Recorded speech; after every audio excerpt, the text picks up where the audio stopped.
introduce our speaker today, Dr. David Hencher. Professor David Hencher is the founding director of the Institute of Transport and Logistics Studies at the University of Sydney in Australia.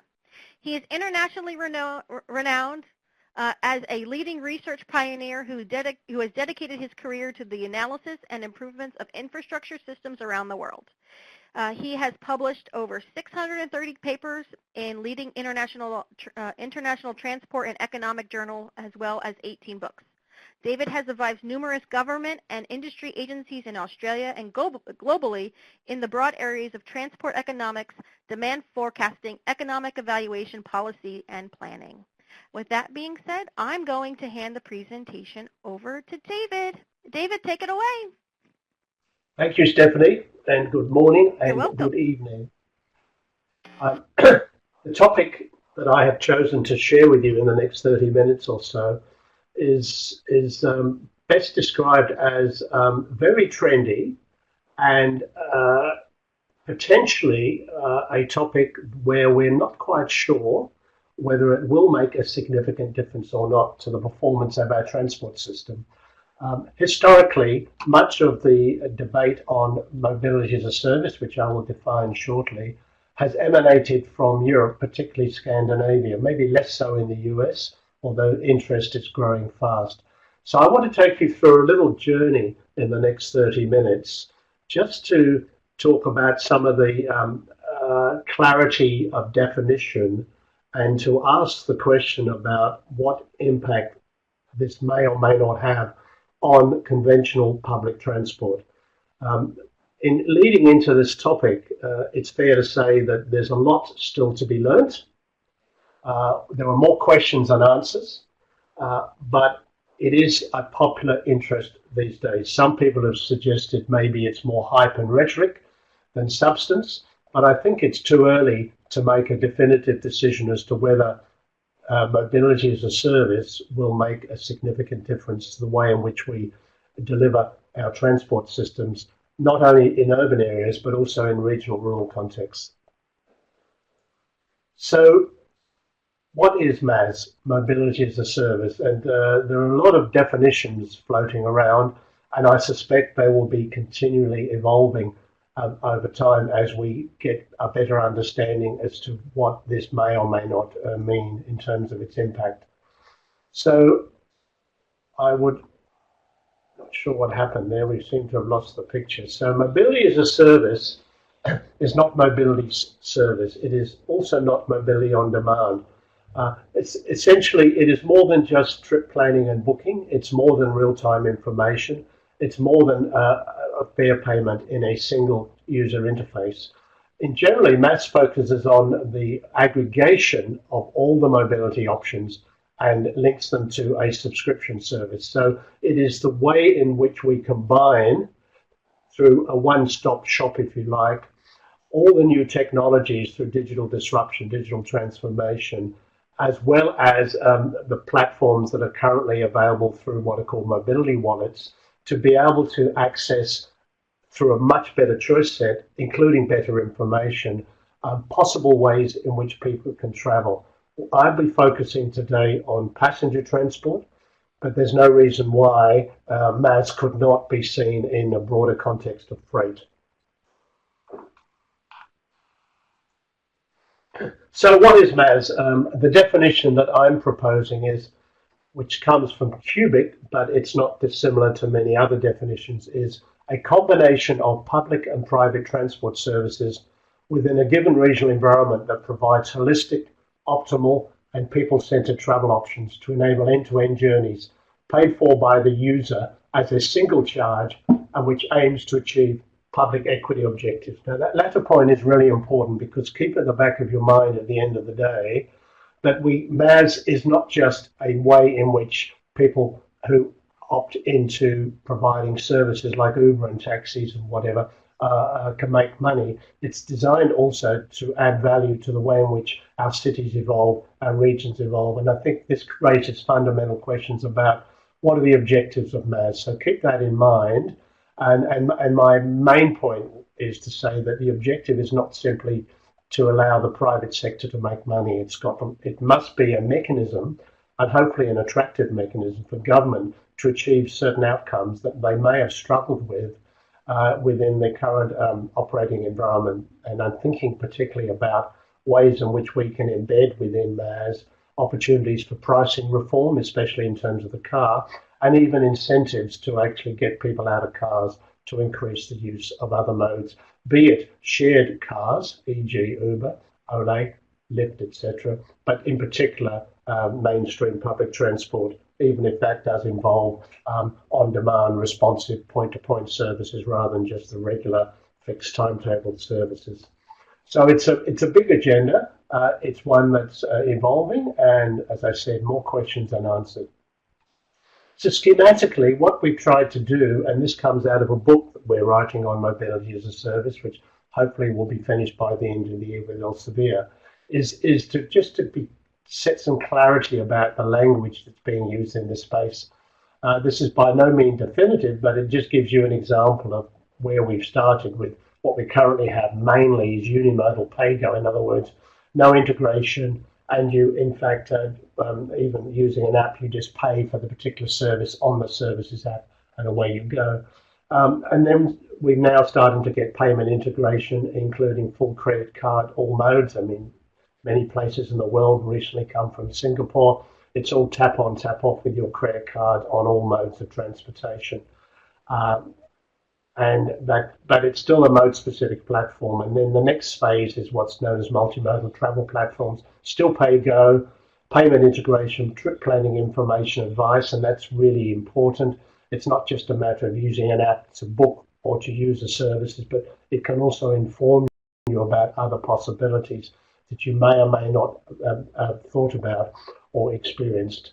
But they're still mode-specific accounts. So in other words, when you book, you still pay directly into the Uber account, for example. And then MaaS comes in.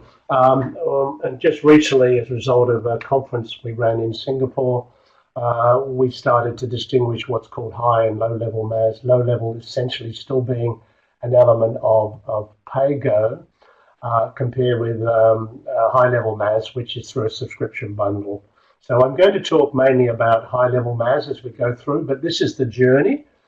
Some people are not convinced that a bundled subscription is really going to work, that people should just take advantage of a payment integration platform, better information, still an integrated account-based system through one platform with feedback on travel profile. But essentially, you're not subscribing to a service with a certain amount of service opportunities through a monthly subscription. So it's sort of interesting that the debate today is, will we ever get to high-level MaaS, or whether will we be satisfied as users with low-level MaaS?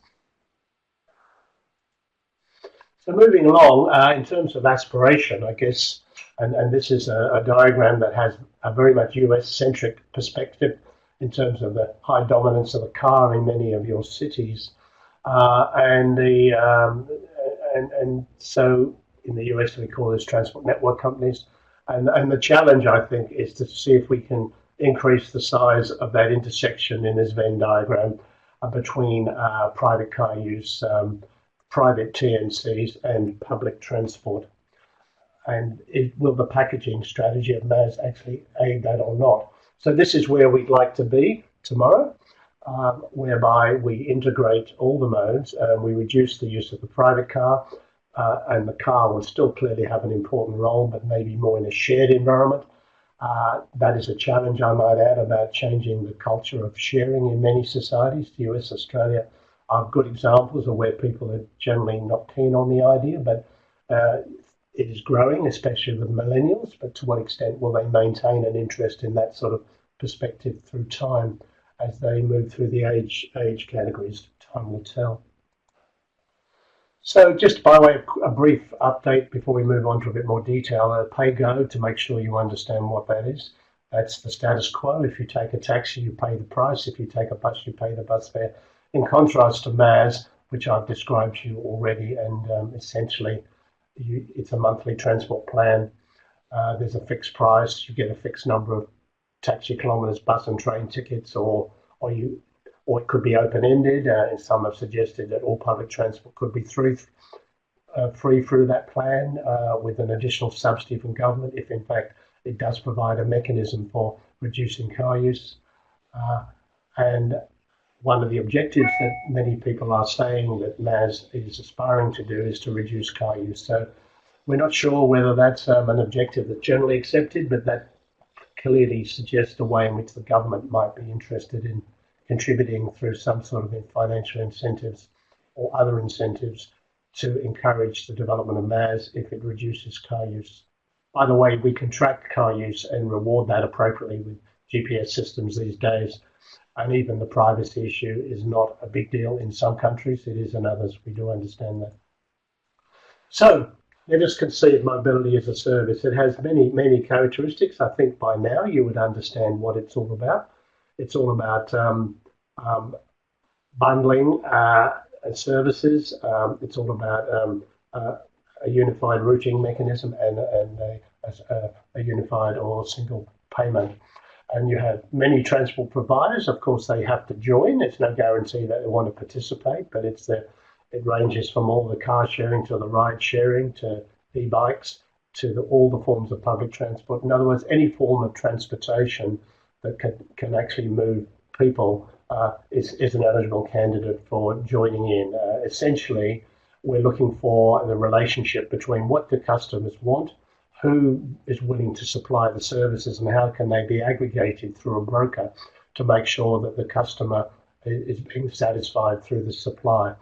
And so we have another level which is becoming more and more important, which is known as the aggregator in Europe and the broker in some countries. Not a new concept by any means, but it's a way of ensuring that the customer is given more choices at an attractive price and a more easier way in which they can access those services through an integrated platform.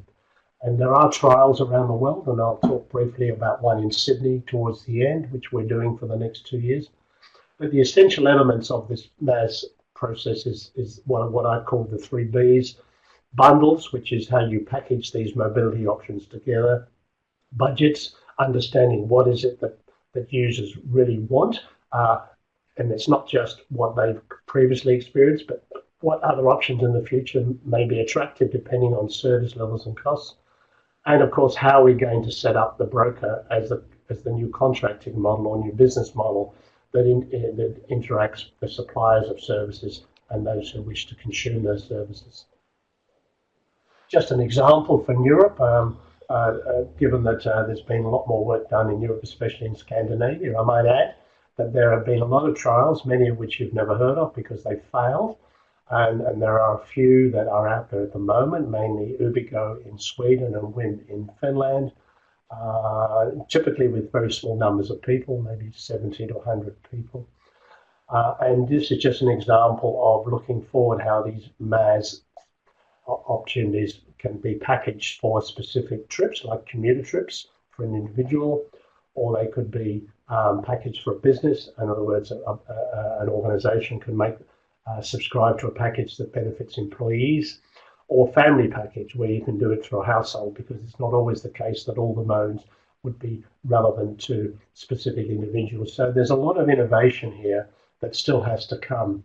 The majority of what we're seeing at the moment is individual focused, and the first one as an urban commuter package, which can be generalized to any trips, is a good example of what's being mainly tested or mainly offered in the market.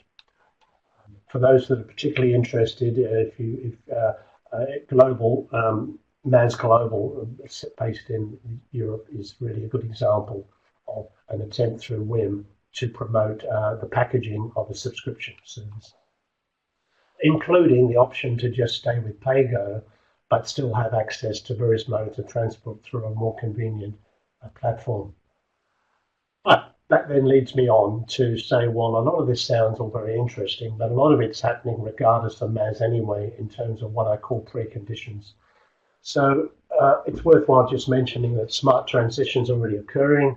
The digital technology is already there, delivering better information in real time and almost daily. We see a new offering in the market in terms of how you can book and use services. Clearly, it's all being enabled by digital platforms, by journey planners, by integrated ticketing, by the Internet of Things. This is not new anymore. In a sense, what we're talking about with MaaS is an evolution, not a revolution, despite most people thinking it's revolutionary. But it's also worth adding that while not essential for MaaS, but it is certainly value-adding in a non-marginal way, is when we start having driverless road-based vehicles, both car and bus. As you know, we're only at the trial level at this stage with most of these. And of course, the sharing culture, which I highlight in red, because it's my view that the sharing culture is really the biggest challenge. I think the technology of the vehicles will advance in a way that will make that achievable. There are not all upsides, there are downsides, which I'll talk about, but the sharing culture is the big one. How many people are willing to actually give up their car and share the car-based solutions?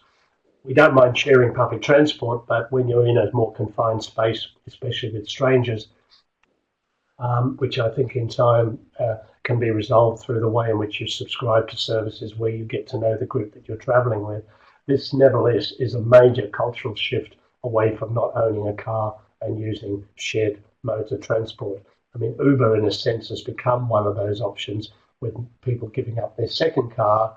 Certainly millennials or people who don't have children, although we've noticed in some countries as they get children, they tend to suburbanize and then try to gravitate back towards having two cars. So all these conditions, preconditions, may in fact be far more important to managing the transport network in the future than the appeal of MaaS.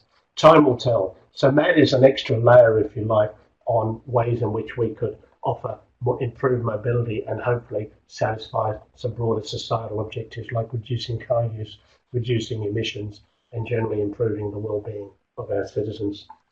But again, that's a question rather than a definite. So just an example of we work very closely with a company called Skedgo, which has developed an app called TripGo, which is used in many parts of the world. In fact, the white labeling and the APIs are often not well identified in many of the applications around the world that have actually come out of the development of Skedgo. I'm not going to talk about them. I'm not wishing to promote their app, but it's an example. What I would like to do before we get into a case study on user preferences under MaaS is just to talk a little bit about the car again, just to summarize that under MaaS, to be efficient and effective point-to-point, the car has to be shared. If it remains private, it may risk increased congestion, and there's certainly been work in the USA to support that. Now, I just would like to also add in the autonomous vehicle, which is not really the aim of the talk today, but if we introduce the autonomous vehicle into MaaS, or in fact generally, and it still remains a private vehicle, then I do believe the congestion will get worse. Through MaaS, what we hope to do is to either package the private car as a conversion into a shared vehicle, in other words, owned by the aggregator, or to actually offer some financial incentives to make better use of the private car through MaaS. It's a complicated area because you can still have a sharing model with a privately owned vehicle through MaaS, but it's a bit trickier than when the vehicle is no longer owned by the individual but owned by the MaaS supplier.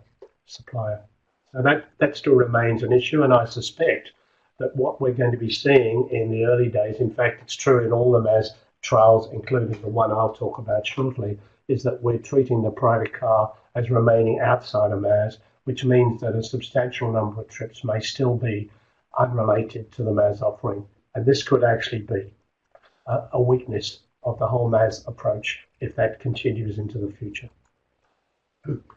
So what about potential uptake and willingness to pay for MaaS demand-side preferences? Clearly, there's not a great deal of real market evidence at this stage, and I might add that all the ride sourcing or ride sharing studies in the USA are not MaaS, they're unimodal. And while I think they're encouraging to study, they're not strictly what we call MaaS. And we're not aware of a fully blown MaaS application currently in the US. No doubt they will come soon. So what we did, like all good researchers, to say, well, is there a market for such a product? So we need to undertake a study in a market where we haven't had experience with such a product, so we moved to use advanced transportation or travel choice methods to try to get an understanding as to what packaging of a subscription bundle would be attractive to particular classes of consumers. So this involves moving into the space that we have done a huge amount of work on, and that's using discrete choice modeling and stated preference methods to try and get a better understanding of what is it that people might show an interest in. And at this stage, we're only trying to identify potential interest in MaaS rather than say there's a guarantee that people would use it if it was actually offered. So we need to design a MaaS preference study, and we clearly reviewed the existing literature on various MaaS models to guide us, and we wanted to make sure that our SP design looked at bundles, budgets, and brokers, which is the three components we're interested in, particularly the bundles, and particularly how much people are willing to pay for specific bundles. So we used a stated preference design, quite an advanced one. For some of you, you may or may not be aware of the fact that this is a leading edge area that we in the Institute work in, including having developed the software, the most advanced software. A little bit of a plug here, a commercial one, I guess, for Engine. If you're interested, look it up on the web. And so this is an example of a screen.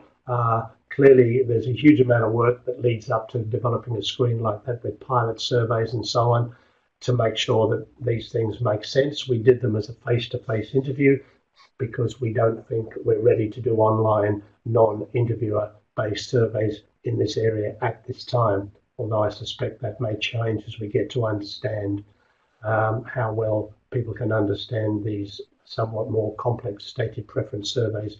What we first do is find out what people are currently doing, and you might see that that's the first column. As an example, somebody spends $345 a fortnight, which I might add, we've included the depreciation insurance of the car, although you may argue that that shouldn't be in there because it's only the marginal cost of use that people really care about. But we just wanted to remind people that your car is not free, and that it is quite a high expensive asset for you to own, of which you spend most of the time having it parked. So here's an example of somebody that had 22 trips in 8 days by public transport. They traveled 300 kilometers over 8 days in their car, which is 12 hours. The taxi they have not used, but it will be full fare if they did, and they've not used Uber.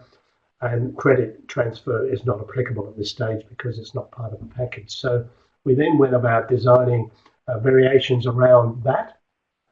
You can't pivot off the modes which they have not used, but you can pivot off the ones where they had experience. Pivoting is important because you don't want to come up with ridiculous options that people regard as so silly that they're not incrementally enough to take seriously. So we've designed a few of these using an advanced optimal design. I won't be talking about that today, but these are just three examples with different prices, as you will see, and we asked them to consider which one they would buy from the set, and we then asked if you would definitely consider this plan if it were available today. It's worth mentioning that the unused credit is a very important issue. If you actually subscribe to a bundle and you don't actually outlay through travel all of the cost of the bundle, then you clearly don't want to have to lose that money. And so an unused credit transfer seems to be an important appealing element.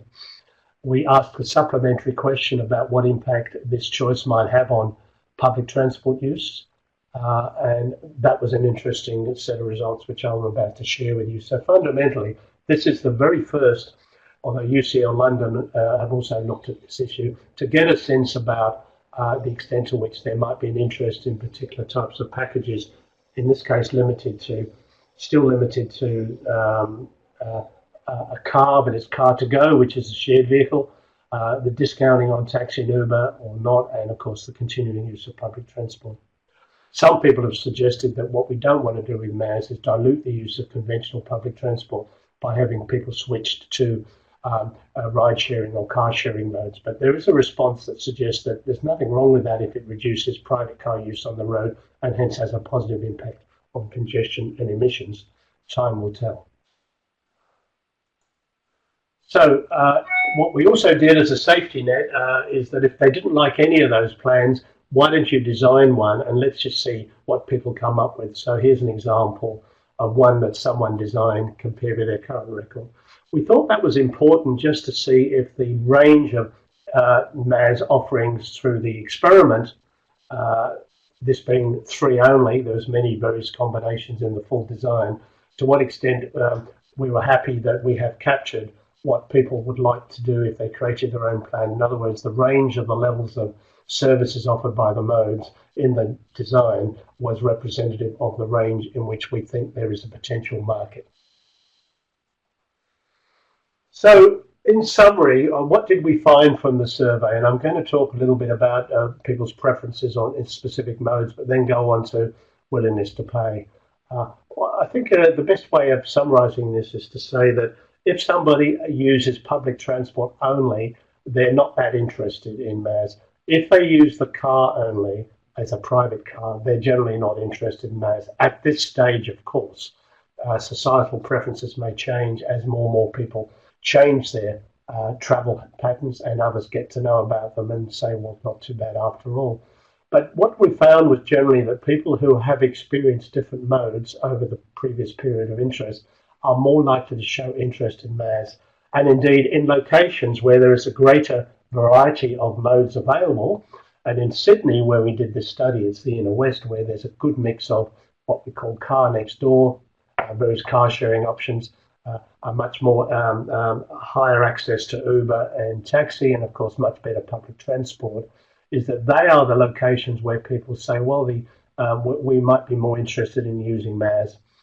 And so that's very important to understand, that when you're studying MaaS, you need to look at the geographical context in terms of the current availability of modal offerings, because it's no good getting an interest in a particular package if you can't service it through some of the innovative car sharing or ride sharing services.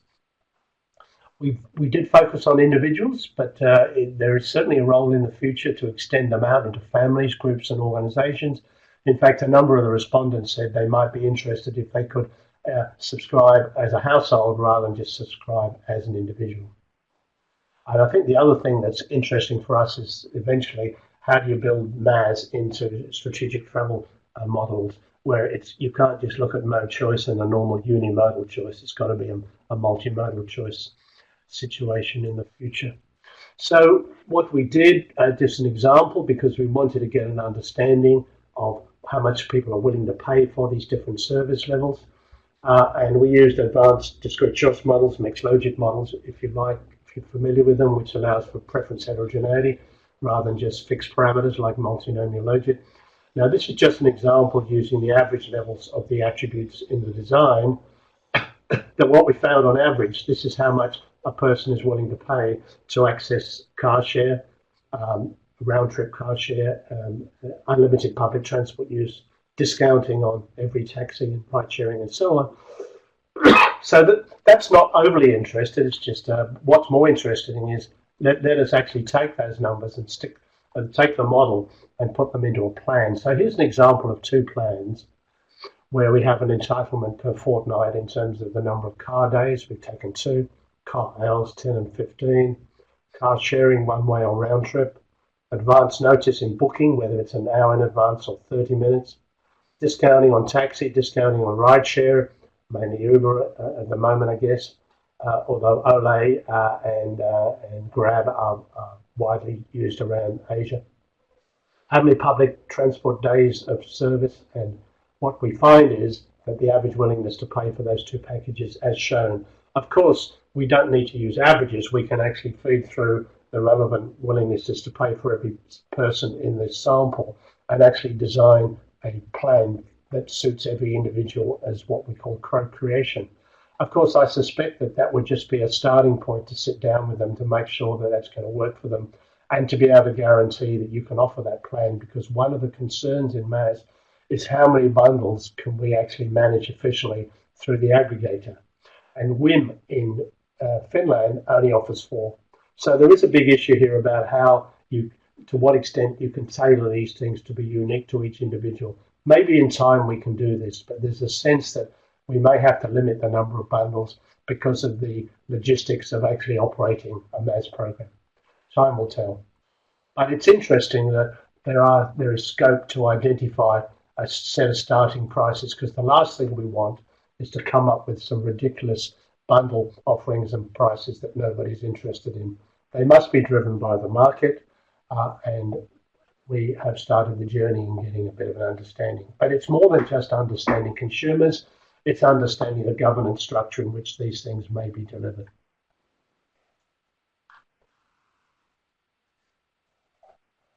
So if we want to achieve public value, which I think is an important objective of MaaS, then how might we do this? And so the question is, do we leave it to the market, or do we actually have a different governance structure? I think there's a sense that the technology people should be given the opportunity to work all this out, but there's also a sense in which we feel that they don't have the right understanding of institutional and governance issues. They're good at designing apps, they're good at developing efficient Internet of Things, but the sense is that maybe they don't understand how this might work effectively to achieve public objectives, let alone commercial objectives. So this is a big question. We don't have answers. We have, for example, a Minister of Transport in Sydney that believes that we should just let the market do it. In Singapore, where I've recently returned from, they believe the government should have an active role in determining how MaaS might be rolled out, but let the market offer up options which we will evaluate to decide if we believe they're in the interest of the community as a whole. So we have this dichotomy between the economic, what we might call the economic deregulated model, and what we might mean the model is economic regulation through a range of different models, which I'll talk about in a minute.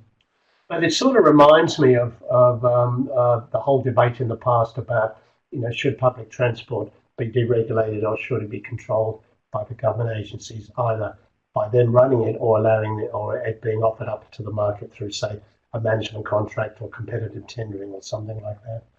But what we do know, we're going to need effective regulation to prevent anti-competitive behaviour, because there are organisations, and I might cite MaaS Global, that has this really long-term objective of strangling new market entrants at birth through price attacks.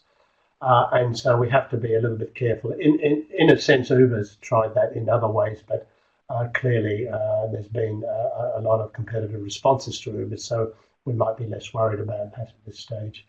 So it is an important issue about what role government should play versus what role the market should play as MaaS develops. Of course, there's no guarantee that MaaS will go beyond being a niche product. We just don't know whether this is a non-issue or not. Time will tell. So how might we do this? In the smart future, will the state need to consider supporting mobility subscriptions rather than the transport services which underpin them? Or could a social contract form part of the right to operate, a bit like a public service obligation in many countries? And as an example, it's been suggested that a kind of per transaction charge could be levied in areas with very high sharing densities, which subsidises the areas which would otherwise be underserved. I might add that that's a regional disparity issue that's really important when governments want to manage equity. But there's also worth mentioning that MaaS involves the integration of what are currently heavily subsidised public transport with essentially non-subsidised commercial services in rideshare and car share. And again, from my recent trip in Singapore, spending time with the Senior Minister of Transport, Dr. Janil, he made it absolutely clear that the government's interested in MaaS, but under no conditions is it going to subsidise commercial operators. So this is a bit of a challenge as to how much money can be made through a MaaS type model, when in fact the margins generally are pretty lean to start off with. And why should a car sharing company join a subsidised public transport service if it's not actually going to grow patronage and improve its bottom line? Big questions, no answers. So, should it be an economically deregulated marketplace, competition in the market, or maybe a tendering marketplace, competition for the market, or some hybrid form? I suspect that time will determine the outcome, depending on whether MaaS actually shows growth prospects or not. But maybe along the way, we might need an independent office of the Smart Mobility Regulator to make sure that we maintain a full capture of the information of this market in order to make sure that it benefits users and society as a whole. So what sort of delivery model should we be talking about? Well, the conventional one looks like this. We have government has contracts with suppliers who satisfy demanders, and basically most of this is regulated by government, who set the fares, define the services, and there are contracts for suppliers to deliver. There are variations clearly in different markets. I haven't got time to go through all the options, but certainly they're there. But we want to talk about if mobility as a service is opened up to the market. And here's an example where basically the government has a new relationship with the suppliers. These are the public transport operators, which don't have to be a public monopolies. They could have already been tendered out and operated under some agreement with the car share, ride sharing companies, etc., e-bikes. And they would have a mobility contract with the broker. They would deliver their assets and capacity. The broker would have an agreement as to how much mobility they're willing to provide. The broker would have a package which demanders subscribe to, and the broker would then facilitate through their platform the ability of the demanders to access the services that are being provided through the broker under a mobility contract. The alternative to that is a government contracting model, a little bit like competitive tendering, which is quite widespread in many countries. It could be a management contract whereby government still owns all the assets, but and allows the market through competitive tendering to come up with the best supplier, be it on service or cost. But of course, competitive tendering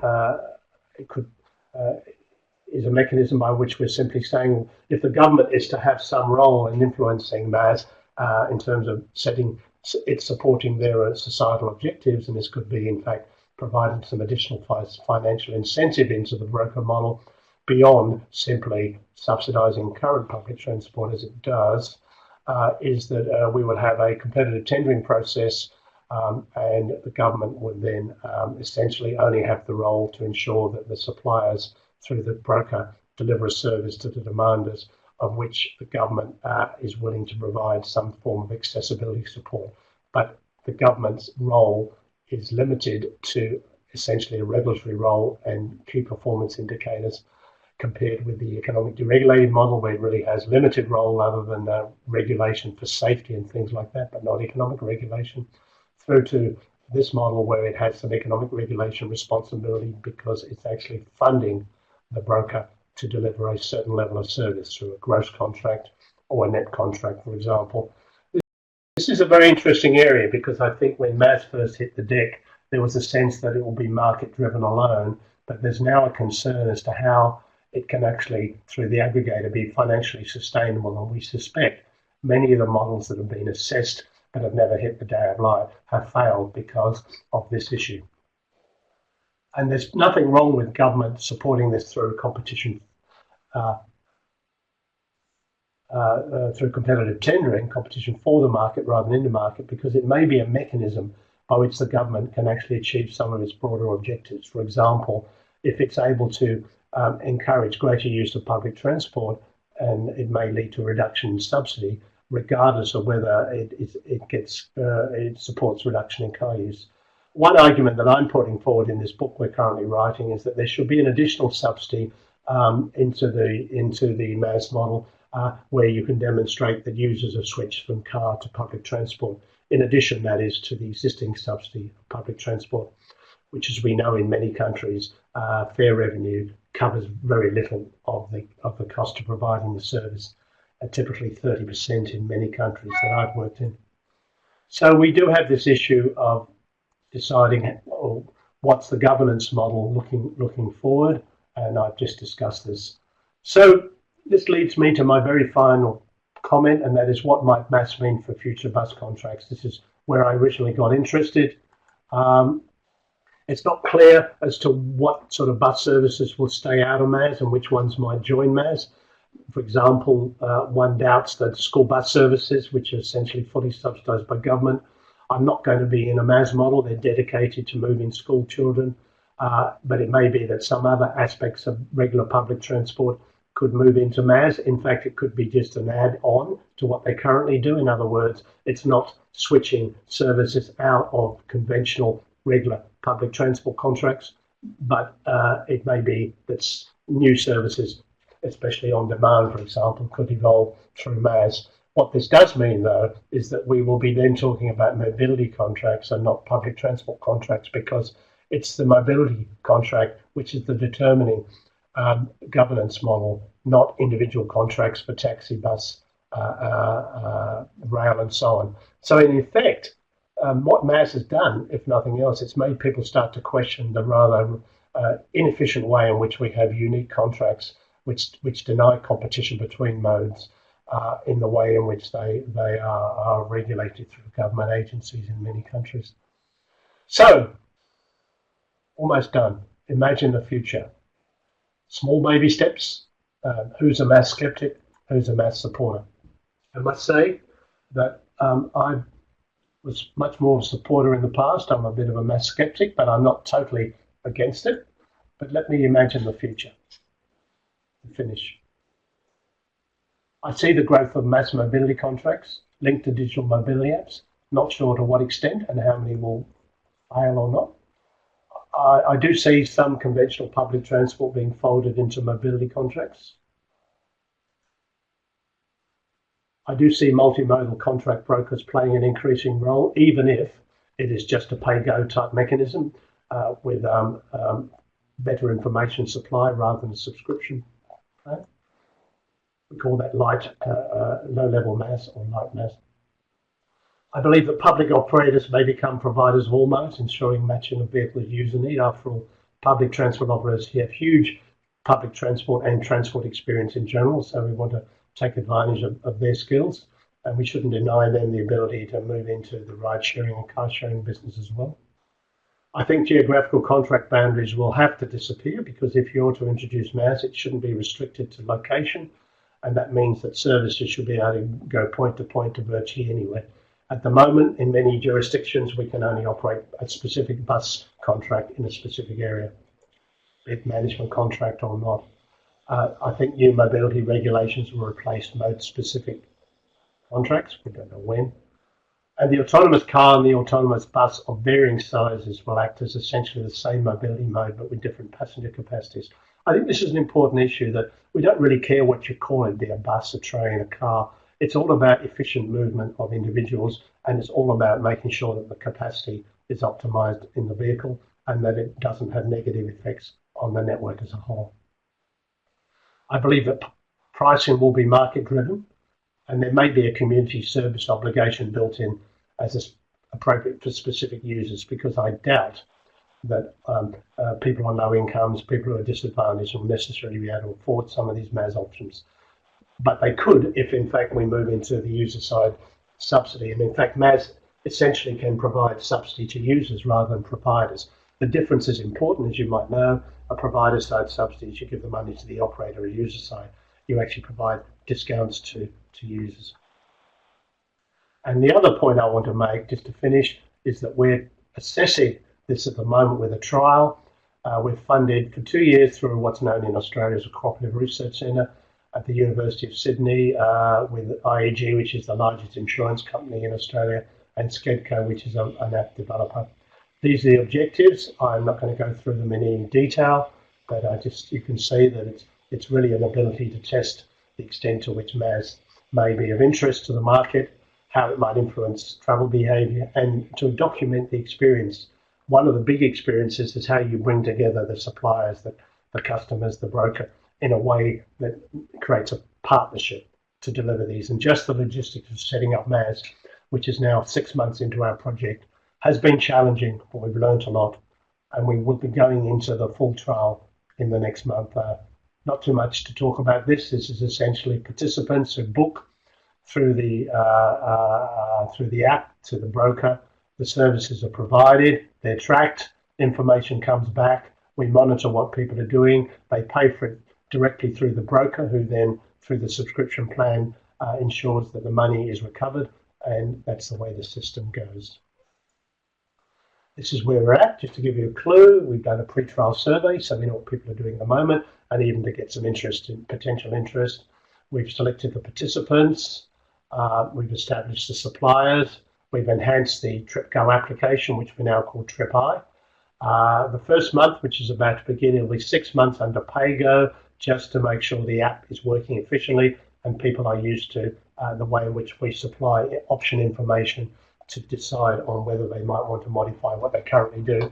And then for month 2, after we've designed some bundles based on the PAYGO month, we move into the subscription period and we monitor what people are doing, and we do this on a month-by-month basis, revising the packages if they don't suit what a person is doing, until we hopefully come to some equilibration after 5 separate monthly reviews of the packages. And hopefully by then we have a sense as to whether MaaS as a bundled subscription is commercially attractive, or whether PAYGO is what people would prefer to do, taking advantage of the Internet of Things, a sophisticated online app, a one-stop shop, but not having to pay up front, but to pay as you go.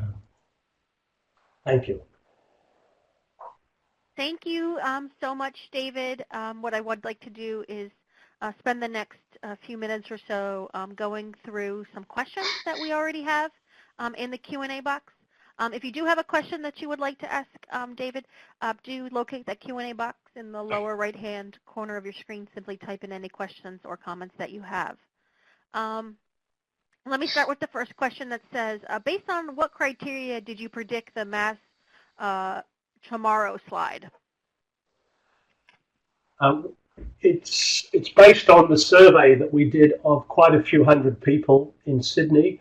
I'm assuming that's the slide related to the stated preference survey, and we found that more than 50% of individuals said that they are potentially interested in considering MaaS under the bundle options that we gave them. Okay. The next question comes in and says, this is sort of like a two-part question. It says, do you see cybersecurity threats as a risk for MaaS innovation? And do you have some thoughts on how stakeholders should go about shared and open data, about how stakeholders should go about shared and open data safely? At this stage, I'm working closely with the IT people. The general sense is that there's negligible, one could never say no, cybersecurity threats as a risk for MaaS. Of course, it's always there, but we've not seen in all the work and engagement with the industry thus far that that's an issue. In fact, it rarely gets mentioned. As regards stakeholder sharing of data, I mean, I think the main thing I want to say is really that it's not so much open source data per se, it's the data that's being collected through the MaaS platform, and how that data could be released back to government to inform improved decisions on investments in transport networks. Now, this is a very important point, Marie. I do think that there'll come a time when we're going to have standards for platforms and standards for data accessibility. Clearly, privacy is a big issue, but surprisingly in Australia, those who are currently involved in the trial are quite happy to share data on their travel patterns, but of course not revealing who they are. And if we move, and this may be one of the reasons why government is going to have a bigger role, is to insist that if there's going to be any support through financial incentives into the MaaS model, and I would suggest there has to be, that especially from government, that there's got to be agreement on the data that should be released back to government, because that data is going to be most powerful in influencing the way in which we plan our cities. And if we're not careful, and we already know this through Google and other enterprises, that the government has far less access to quality data on mobility than does the public sector today.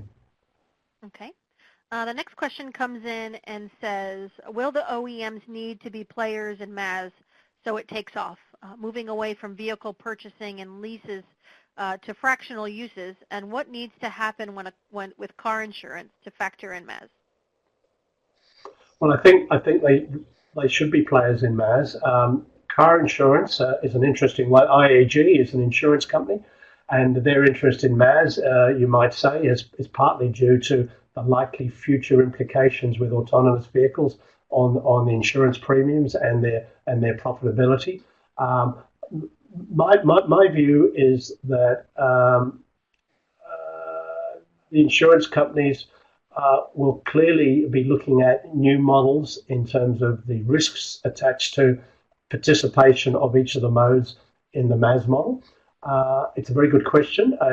It's a point that's been well noted, but I have to say that the insurance issue has mainly come about thus far in terms of what does this mean about the future of profitability of insurance companies in a more safer autonomous vehicle environment. But maybe Brian could explain a little bit more about what he has in mind with that, because is there another insurance dimension when you've actually got a broker that's controlling the suppliers? Is that what we're talking about? Yeah, we'll see if we'll take another question here and see if he can provide any additional comments. So let's see, what about this question that comes in and says, what impact do you think MaaS could have on traffic congestion? It's a very good question, and it comes down to the extent to which the people who subscribe move away from public transport and onto the car sharing or ride sharing modes. However, on balance, if that switch into ride sharing and car sharing is associated with reduced private car ownership and use, it should be good for congestion. What worries me is that in the autonomous car context, unless we move away from private car ownership to sharing, and the sharing is embedded in MaaS, congestion will get considerably worse. I think that's well known. I know there's US studies that suggest on ride sharing that it's actually increasing congestion because people are undertaking more vehicle kilometres. So this is potential worry. If MaaS turns out to be nothing more than an attractive option using ride share and car sharing, if it reduces private car use, I think it will reduce congestion. But if it dilutes public transport, it could make it worse. That's why we need in MaaS to get a discount or a model or financial incentives which actually support increased use of public transport. So the bottom line is we want to be able to grow public transport, reduce private car use, and then the take-up of car sharing or ride sharing, I suspect, will not be substantial enough to make congestion worse. But at the moment, within a market where private car use has changed very little, we know from the work of Carol Cockerman from Texas, for example, it's actually increasing VKM. Okay. Brian, it looks like he provided another question. He says, will users see a discount by going to a MaaS model, and where does this have, what does this have, and does this have a negative financial impact on the insurance market? Well, I mean, the insurance market clearly is insuring private vehicles at the moment, and private vehicles which are non-autonomous. So it's clear that if there's a reduction in private car ownership, then and people moving to MaaS, then it's true that there will be it could have a significant impact on the insurance industry, and I suspect that's why IAG is showing strong interest in MaaS as a new commercial product down the track. In terms of discounts in general, I think it's inevitable, and I have no other way of saying it at this stage, that unless there's some financial incentive to users in terms of using taxis, using Uber, even using existing public transport above what we currently offer, I'm not even sure MaaS is going to be attractive enough to people to want to switch across unless they believe that the convenience of a one-stop shop app under PAYGO, which actually also provides information on options which they may or may not have considered. In other words, it's an information platform. Then, unless that's an attractive proposition and they're not worried about the financial benefits of MaaS, then it may work. But that still doesn't change the commerciality of the MaaS model in terms of what the broker is looking to achieve. Okay. Okay, we'll take one more question. I do know it's getting to 8 o'clock at least here on the East Coast. I am going to open up the evaluation for you. If it doesn't open on your end, simply look for the link in the link section that says evaluation 9.10.19. That's today's date, even though it is the 11th where David is. So David, here's one more question that comes in. It says, is parking for private vehicle being considered as part of the MaaS model? Um, Not in our trial, but generally, yes. Parking has come up a lot. Uh, in fact, let me share an example that's sort of slightly out of MaaS, and that's in Sweden, where there's a trial where they built new housing apartment blocks, and they purposely not allowed any parking at all spaces, but in return, they've offered up if you like, a MaaS product, which is a bundle of heavily discounted services to do with things like free access to e-bikes, subsidised public transport, as a way of trying to reduce parking. Of course, this has meant some people have actually sold their car in time, but some have just rented parking further away. So, Brian, that's an excellent point, and parking is going to become a really important issue, all the while the private vehicle is under consideration in the MaaS solution. Well, thank you, David, so much for taking time out of your schedule to talk with us today. I know myself and the audience have learned a whole lot, and I'm sure they had some really great questions. Again, thank you so much for joining us this evening. Thank you. Our next Cutter Transportation webcast is scheduled for this coming Thursday at our normal time at 12 o'clock Eastern Time. We will be having a presentation from Dr. Jeremy Matson from the Small Urban and Rural Transit Center out of North Dakota State University. He's going to be talking about a research report that he did entitled Transit and Livability, Results from the National Community Livability Survey. Again, thank you for joining us today, and have a great rest of your day. Thank you, David. Have a great